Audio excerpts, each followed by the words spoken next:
उपमुख्यमंत्री अजित पवार यांच्या दुर्दैवी मृत्यूनंतर पुण्यातील व्यापाऱ्याने कडकडीत बंद पाळून अजित पवार यांना श्रद्धांजली वाहिली।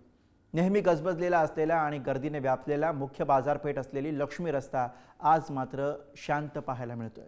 अजित पवार यांनी पुण्यासाठी केलेल्या उल्लेखनीय कार्याबद्दल पुण्यातील व्यापाऱ्याने बंद पाळून अजित पवार यांना श्रद्धांजली वाहिली।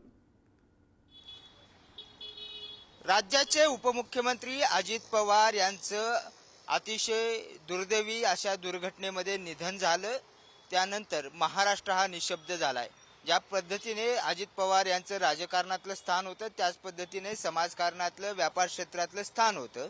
त्यामुळेच पुण्यातला लक्ष्मी जो रस्ता आहे तो रस्ता सतत गजबजलेला असतो, वाहतूक कोंडीने त्रस्त असतो।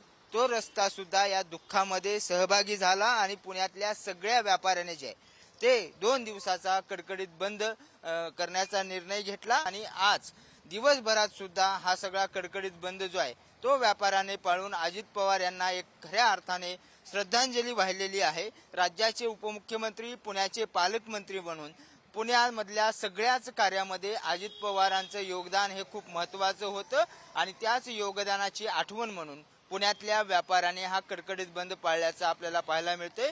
त्यामुळे सतत गजबजलेला असलेला प्रतिष्ठित लक्ष्मी रस्त्यावरले सगळे दुकानं जे आहेत ते बंद करून उपमुख्यमंत्री अजित पवार यांना श्रद्धांजली वाहण्यात आली आहे। बालाजी पोद्दार, पुढारी न्यूज, पुणे।